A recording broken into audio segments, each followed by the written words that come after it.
Today we're here at the temple ruins in Jerusalem. You can hear the sounds of the city, and what's right here are the ruins of the temple. Now let me explain something. This would probably have been the foundation of the temple, what you're seeing, because the temple itself, since it was made from limestone and moisture gets into limestone, when the fire was set that destroyed the temple, the stones actually exploded. And we'll talk about in just a minute why we're here, because today we're going to talk about the most important king, King Jesus. But first, let's pick up where we left off in the homework from last week. King Josiah, one of the best earthly kings, because he brought the word of the Lord to the people, but even he could not turn their hearts back to God. He was killed in a battle against the Pharaoh of Egypt, and after King Josiah's death, a few of his sons took over rulership. But honestly, they just served under the authority of the pagan nations of Egypt and Babylon. But don't forget, Israel is a divided nation. Hundreds of years later, Jesus would give nod to the dangers of a divided kingdom, a divided house.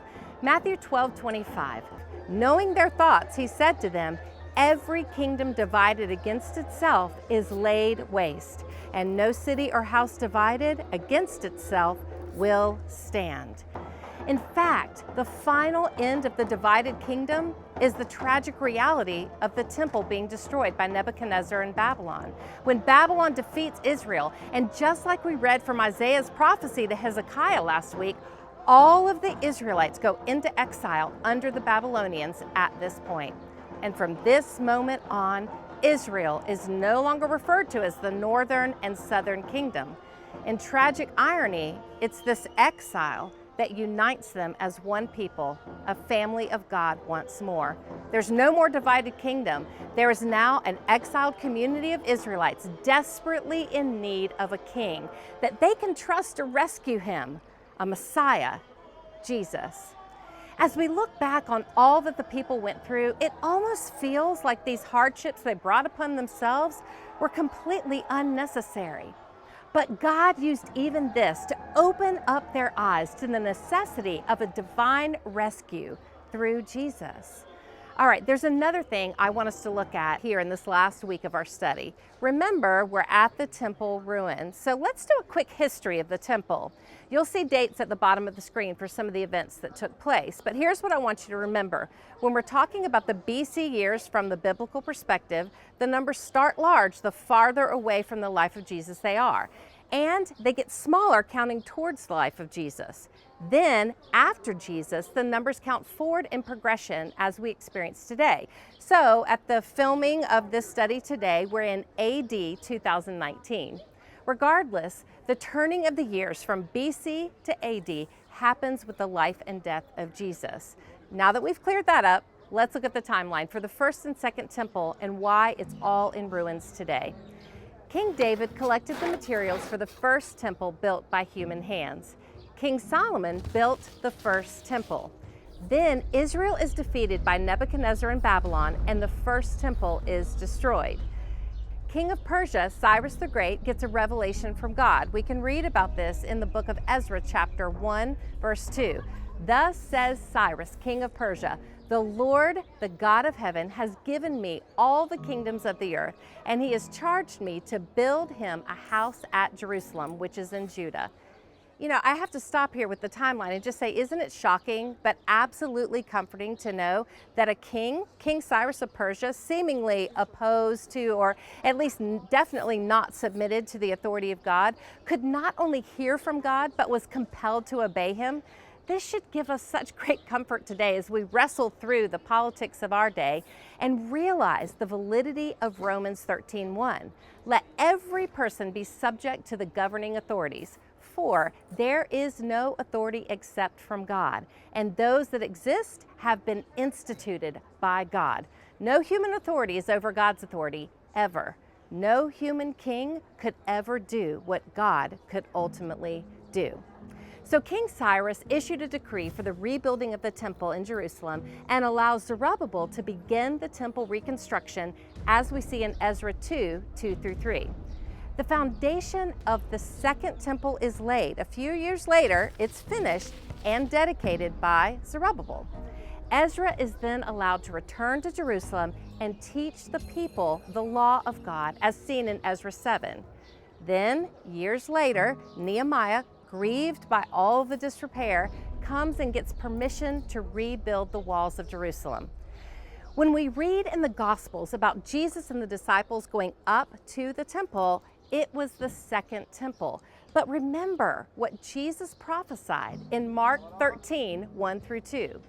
And as he came out of the temple, one of his disciples said to him, "Look, teacher, what wonderful stones and what wonderful buildings." And Jesus said to him, "Do you see these great buildings? There will not be left here one stone upon another that will not be thrown down." Around 70 AD, the destruction of the Second Temple by the Romans happened, and the children of Israel were without a central place of worship. And as you can see from what's behind me, after the second destruction, the temple was never rebuilt. Why? Well, one of the reasons is because since its destruction, the city has been under foreign occupation. So the Israelites were not able to do as they pleased with the temple. Also, remember from a Christian perspective, one of the purposes of the temple was for it to be a place of sacrifice for sin. So when Jesus became the ultimate sacrifice, the practice of sacrifices no longer continued. Because of his shed blood, we can now enter into the Holy of Holies as we commune directly with God. Our bodies are now the temple. Now, under the new covenant, the very Spirit of God resides in us. 1 Corinthians 6:19, "Or do you not know that your body is a temple of the Holy Spirit within you, whom you have from God? You are not your own." This was the result of the era of the kings, these ruins. And what we really have to understand is that the people wanted the kings, and this is how it ultimately ended: a destroyed temple, a divided kingdom, a displaced people. Now, our tendency might be to mourn that the actions of the people could do something like this, but an often overlooked reality and something important for us to consider is, why was the temple needed in the first place? Remember, the temple was the place where relationship between God and his people took place. However, our relationship with God was never intended to primarily take place in the context of a physical building with a need for a priest to mediate. God always wanted a direct and personal relationship with his people. So let's take a look at where this originated and where it was actually possible: the Garden of Eden. You guys know I really, really love the Garden of Eden. And it's interesting because the Garden of Eden was really the very original temple. It was a temple garden. In the Garden of Eden, sometimes referred to as scholars as the temple garden, before the fall, there was no sin. There was direct access to the presence of God, and there was direct communion between man and God. Not only does this describe the Garden of Eden, but it also describes the way the Holy of Holies within the temple would have worked. However, in the days of the temple, only the high priest had access. The common man could not go to God directly. In comparison to the broken and inadequate way the priests communicated with God in the physical temple, Adam and Eve, without any hindrance or interference in their relationship with God, operated in the capacity of a high priestly role in the temple garden because they walked with God and they talked with God. The fall in Genesis 3 changed everything. The purpose of God was disrupted by the pride and arrogance of humanity. However, after Genesis 3, God was purposed in his resolve to bring humanity back into the temple garden. The ruins of this temple where we stand serve as such a reminder. It was never intended to be the final solution to experience true restoration of relationship. Through Christ, the Spirit of God now indwells the believer. Therefore, our very bodies have become a living temple.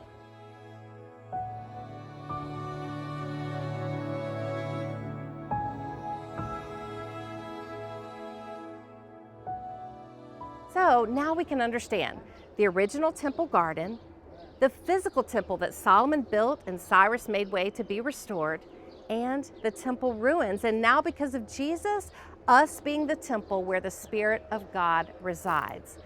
You know, throughout all we've studied, we can trust God because we know the end of the story. The ruins that we see here on earth do not have the final say. And if I really believe that, I will live differently. I will think differently. I'll be able to stop kicking into self-protection mode and trying to control events, circumstances, and people.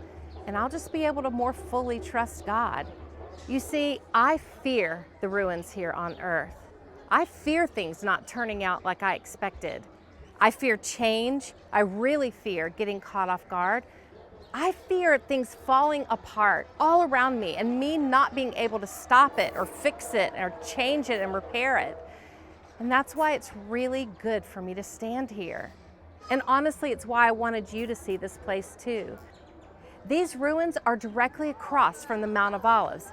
They're always facing the place where Jesus, our King, will return to reign.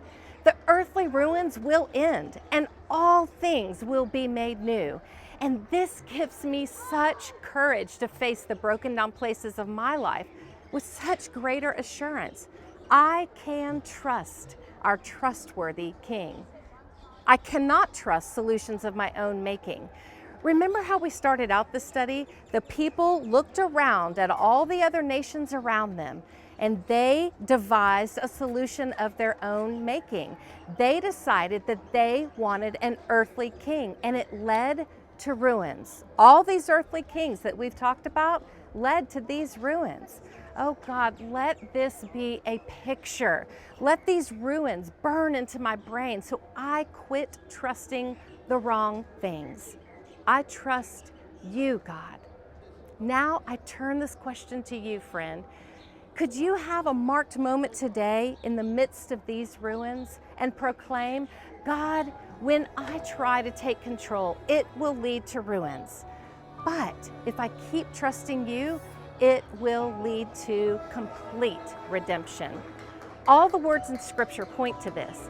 God is trustworthy and true.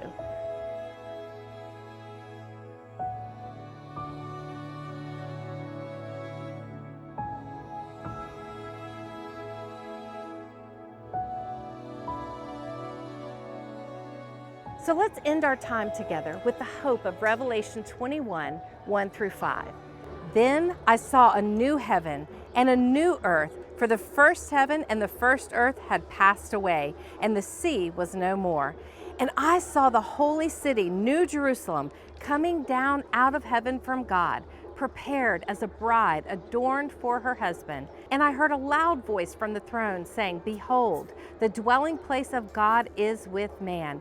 He will dwell with them, and they will be his people, and God himself will be with them as their God.